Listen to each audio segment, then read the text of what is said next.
Hi everyone, today we will talk about how to fix Facebook connection lost. To know how to fix Facebook connection lost, you should just go to settings like this. We will click.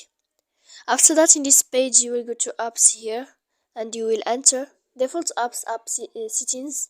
When you will see this list, you will go down to find the application of Facebook and you will enter here.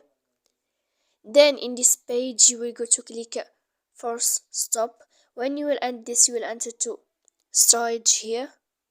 After that, in this page you can click clear cache and then you will go to click clear data, and after all that you can turn off your phone so that you can know how to fix or how to solve Facebook connection lost.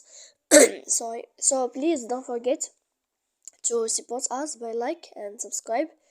See you next time in another video.